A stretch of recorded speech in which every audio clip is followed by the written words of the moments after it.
अस्सलाम वालेकुम, मैं रुखसार हसन, आप देख रहे हैं GM authentic reaction YouTube channel. हम आपको अपने चैनल के ताज़ा से वेलकम करते हैं। अगर आप देखना चाहते हैं ऑथेंटिक वीडियो तो हमारे चैनल को जरूर सब्सक्राइब कीजिएगा। उम्मीद करते हैं आप खड़े से होंगे, यूँ हंसते और मुस्कुराते रहें। तो चलते हैं वीडियो के। आज की वीडियो का टाइटल है why are auto rickshaws banned in south Mumbai. तो भाई देखते हैं कि आज वीडियो में फिर देते हैं अपना ऑथेंटिक रिएक्शन। दोस्तों, आपको ये तो पता ही होगा कि हमारे देश में ऑटो रिक्शा की कितनी वैल्यू है। एक दिन में न जाने कितने लोग इन्हीं ऑटो से अपनी मंजिल को तय करते हैं, तो वहीं इन्हें चलाकर हजारों लोग भी अपने परिवार का पेट भरते हैं। वैसे तो ये ऑटो तेज बारिश हो या धूप किसी भी सिचुएशन में आपका साथ नहीं छोड़ते हैं, लेकिन भारत के ज्यादातर हिस्सों में चलने वाले ऑटो रिक्शा आपको साउथ मुंबई में कहीं भी दिखाई नहीं देंगे। इनकी जगह आपको 2020 तक साउथ मुंबई में काली पीली कलर वाली टैक्सी चलती हुई नजर आती थी, लेकिन आज के समय में इनकी जगह कैब्स ने ले ली है। लेकिन इस एरिया में आखिर ऑटो क्यों बैन है, आइए जानते हैं इस वीडियो में। इन ऑटो को बैन करने के वैसे तो कई रीजंस हैं जो हम आपको आज के इस वीडियो में बताने वाले हैं। सबसे पहले बात करें 2018 में आई एक रिपोर्ट की, तो मुंबई में चलने वाले 1000 में से 70% ऑटो चलाने वाले लोग यूनिफॉर्म नहीं पहनते और अपने नाम का बैज भी नहीं लगाते। इतना ही नहीं, ये लोग ट्रैफिक रूल्स को फॉलो करने जैसी छोटी छोटी चीजें भी नहीं मानते हैं। ये साउथ मुंबई में ऑटो बैन जैसी कई वजहों में से एक है। वहीं 2 लाख से ज्यादा ऑटो ऐसे भी हैं जो ट्रैफिक रूल्स के मुताबिक बनी सेफ्टी गाइडलाइंस को फॉलो नहीं करते। इनमें ओवर स्पीडिंग, लिमिट से ज्यादा पैसेंजर्स को बिठाने के साथ कई बार इनमें दरवाजे भी नहीं होते, जिसकी वजह से ट्रैवल कर रहे लोगों के साथ लूटपाट के चांसेस बढ़ जाते हैं। इसके बाद बात करें इस एरिया की, तो ये काफी पुराना है और इसे ब्रिटिश टाइम में अंग्रेजों ने डेवलप किया था। यहाँ की सड़कें इतनी पतली हैं कि कभी कभी यहाँ ट्रैफिक को मैनेज करना काफी मुश्किल हो जाता है। इतना ही नहीं, भारत को मिली आजादी के बाद भी यहाँ काफी एरिया ऐसा है जिसे बनाया गया है, लेकिन जगह कम होने की वजह से यहाँ फ्लाईओवर जैसी चीजें बनाना आज तक पॉसिबल नहीं हो पाया है। इसलिए मुंबई ट्रैफिक पुलिस ने शहर के दूसरे एरिया के कंपैरिजन में यहाँ के ट्रैफिक रूल्स काफी सख्त बनाए हुए हैं, जिन्हें तोड़ने पर आपको अच्छी खासी जेब ढीली करनी पड़ सकती है। वहीं यहाँ ड्राइव करने वाले लोग ये फील कर सकते हैं कि यहाँ गाड़ी चलाना कितना मुश्किल काम है, क्योंकि ये तो हम आपको बता ही चुके हैं कि यहाँ के रास्ते बहुत ही कॉम्प्लिकेटेड हैं। लेकिन ट्रैफिक रूल्स की बात करें तो यहाँ single side turn system, 1 way traffic से लेकर पार्किंग जैसे सभी रूल्स बहुत ही स्ट्रिक्ट हैं। वहीं सरकार का ऐसा मानना है कि ऑटो रिक्शा चलाने वाले ड्राइवर नेसेसरी रूल्स को फॉलो नहीं करते हैं, इसीलिए उन्हें यहाँ ऑटो चलाने की इजाजत नहीं मिलती है। काली पीली टैक्सी, वैसे तो इस एरिया में ऑटो ना चलने के कई रीजन हैं, लेकिन आपकी जानकारी के लिए आपको बता दें कि काली पीली टैक्सी भी इसके लिए कहीं हद तक जिम्मेदार रही हैं।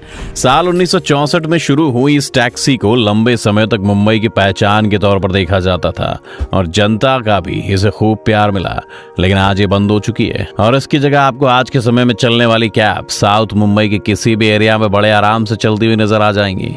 लेकिन ऐसा क्या है जो सरकार यहाँ टैक्सी चलाने का परमिट देती है लेकिन ऑटो चलाने का नहीं? चलिए वीडियो में आगे बढ़ने से पहले इसका रीजन भी बताते चलते हैं। आपको बता दें कि साउथ मुंबई को इस शहर के सबसे पॉश एरिया में गिना जाता है। इसके हाई फाई स्टैंडर्ड को बनाए रखने के लिए यहाँ ऑटो को कभी भी अलाउ नहीं किया जाता है। वहीं ये टैक्सी वाले लोग इसी बात का फायदा उठाते हैं और इनकी इनकम का एक बड़ा source Chhatrapati Shivaji terminal railway station से निकलने वाले लोग हैं, जिन्हें कई बार मुंह मांगी रकम देने को भी तैयार हो जाते हैं, क्योंकि यहाँ टैक्सी के अलावा दूसरा और कोई ऑप्शन नजर नहीं आता है। वहीं इस एरिया में चलने वाली टैक्सी का किराया ऑटो रिक्शा के मुकाबले काफी ज्यादा होता है, इसीलिए अगर सरकार ऑटो को चलाने के लिए परमिट दे देती है तो सस्ता होने की वजह से लोग टैक्सी से ज्यादा ऑटो से ट्रैवल करेंगे। इससे टैक्सी चलाने वाले लोगों का बिजनेस को काफी नुकसान हो सकता है। बस इसीलिए जब भी यहाँ ऑटो रिक्शा चलाने वाले लोग साउथ मुंबई में अपनी एंट्री करने की डिमांड करते हैं तो यहाँ बनी टैक्सी यूनियन इस बात का विरोध करने लगता है। इतना ही नहीं, हर साल चुनाव और उससे पहले मुद्दा कई बार उठाया जाता है, लेकिन दोनों के बीच ये विवाद इसी तरह चलता रहता है। इसीलिए एक और रीजन है जिसकी वजह से यहाँ ऑटो रिक्शा को बैन किया गया है। बड़ी बड़ी कंपनीज के ऑफिसेस, अगर हम बात करें वर्ली से लेकर कुलाबा तक की, तो ये साउथ मुंबई के वो हिस्से हैं जो बहुत ही पॉश एरिया में आते हैं। कई बार विदेश से आने वाले बड़े बड़े सेलिब्रिटी और बिजनेसमैन भी यहाँ बने 5 स्टार होटल्स में रहते हैं।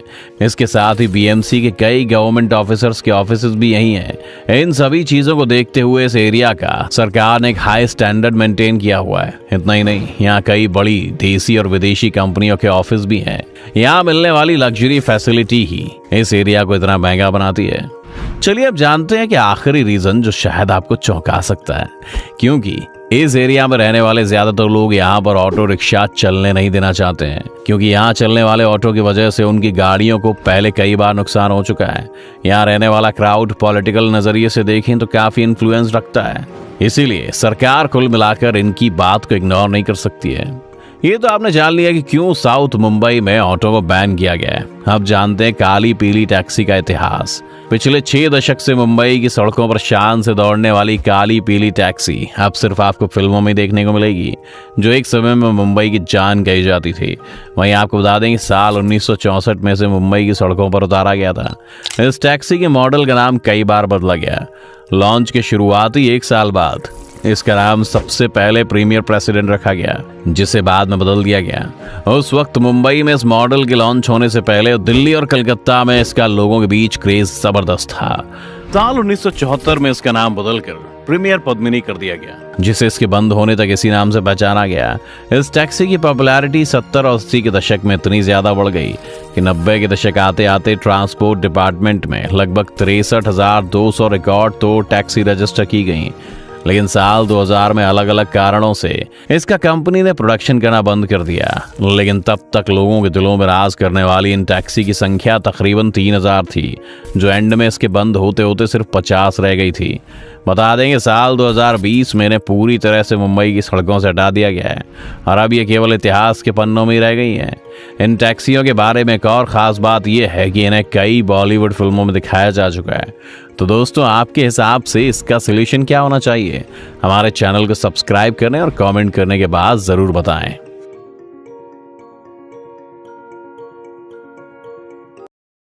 तो ये वीडियो ही ख़त्म।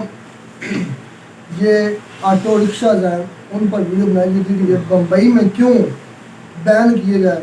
बहुत सी वजूहत उन्होंने बताई, लेकिन जो एंड पर वजह बताई कि ये जो हमारा मुंबई में क्योंकि हाई स्टैंडर्ड के लोग आते हैं, इधर बड़ी फॉरेन कंपनीज हैं, फॉरेन कंपनीज भी होती हैं, तो उधर के लोग लग्जरी लाइफ चाहते हैं, तो वो हाई स्टैंडर्ड कायम रखने के लिए मुझे भी यही मेन मकसद है, हाई स्टैंडर्ड कायम रखने के लिए उन्होंने ये जो ऑटो रिक्शा है इनको बैन किया है।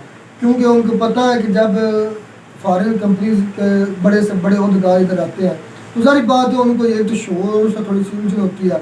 दूसरा उनको ये क्योंकि ये धुआं भी बहुत ज्यादा ये भी हो सकता है ना, उसकी ट्रैफिक के इशू भी बहुत ज्यादा बढ़ जाता है। ट्रैफिक उन्होंने बताई है ना, जिस तरह वो सिग्नल भी तोड़ देते हैं और पैसे भी ज्यादा चार्ज करना शुरू कर देते हैं। भाई रिक्शे वाले सस्ते पड़ते हैं आवाम के लिए, और जो टैक्सी वो ज्यादा महंगी पड़ती है। और इसका एक अलग जो है ना कारण, वो इसके ट्रैफिक भी हो सकती है, और दूसरा जो साठ भाई ने कहा है कि ओवरसीज जो आते हैं वो बुरा असर। भाई इनके बिजनेसमैन देख लें, ताजर जो है, फिल्म इंडस्ट्री के बड़े शहर में तो इसको बैन नहीं होना चाहिए। हमारे यहाँ जो इधर है कंपनियां वाले देख लें, रुखसार भाई, हमारे यहाँ इधर फैसलाबाद में ये टर्न नहीं था रिक्शे का, लाहौर में पहले होता था। अब तो ये हमारे पूरे फैसलाबाद में इतना बड़ा रश होता है इसके रिक्शे से, और ये बंद हो जाएगा तो मैं कहता हूँ गरीब जो आदमी है पहले खत्म हुआ है वो भी खत्म हो जाएगा। इस पर बैन नहीं हो सकता भाई। इस्लामाबाद में काफी दफा गया हूँ ना, तो उधर नहीं रिक्शा चलते। हाँ, उधर टैक्सी उधर वो सफेद रंग की वो टैक्सी होती है, क्रीम वाला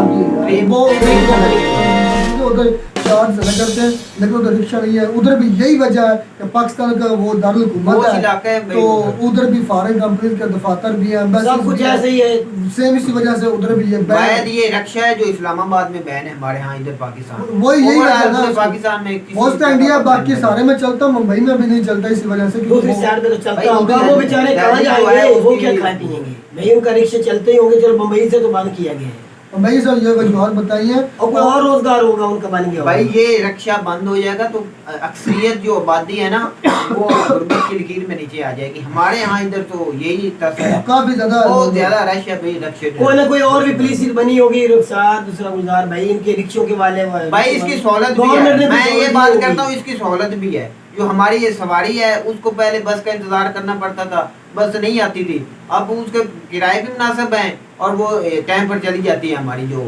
और बस तो क्योंकि वो तादाद में कम होती है, महंगी होती है क्योंकि हर कोई ले नहीं सकता। ये थोड़ा सस्ता पड़ता है इसलिए हर कोई ले सकता है, पी सकता है। और ये जल्दी भाई आते ये हैं। इसका हल है, इसके ये बाद बहुत- इंतजार नहीं करना पड़ता, एक इंतजार नहीं सेकंड के करना। बाद आ जाता है रिक्शा। हाँ, एक नहीं तो दूसरा दूसरा आ ये जाता है। एक के बाद दूसरा आता रहता है। तो ये बैन करने की वजूहत उन्होंने बताई। एक तो हमारे यहाँ भी यही वजह है कि एक तो शोर बहुत होता है, दूसरा धुआं ये बड़ा पैदा बहुत करता है, ज्यादा इनसे जो लुदगी बहुत ज्यादा पैदा होती आलूदगी है, में ये बहुत असर करता है। इन्वायरमेंट जो है जो लुदगी जो उसमें बहुत ज़्यादा इजाफा हो रहा है इनकी वजह से।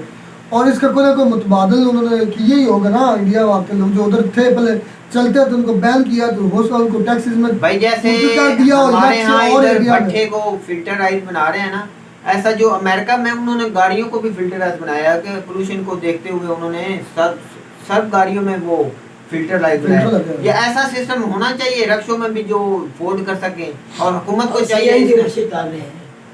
तो ये सीएनजी भी फेंकते होंगे ना। ये इन्वायरमेंटल फ्रेंडली होना चाहिए। जो भी है, अगर रिक्शा है या गाड़ी है या टैक्सी है, जो भी है उनको इस तरह करना चाहिए कि वो माहौल को ज़्यादा नुकसान ना पहुंचाए। और ये मैंने देखा जो रिक्शा वाले ये अपने जो सर्विस वगैरह करवाते नहीं रिक्शा की, और वो धुआं मारता है, बहुत ज़्यादा धुआं मारता है। मैंने अक्सर देखा भाई है। जैसे इंडिया काम कर रही है ना इलेक्ट्रिक कार पर, ऐसे भी पाकिस्तान भी करेगा तो रिक्शे भी क्या पता आगे जाकर इलेक्ट्रिक हो जाए। तो उम्मीद करते हैं आपको हमारी वीडियो अच्छी लगी होगी। तो वीडियो अच्छी लगी हमारे चैनल को जरूर सब्सक्राइब कीजिए। मिलते हैं नए वीडियो में नए टॉपिक के साथ, तब तक दीजिए इजाज़त। अल्लाह।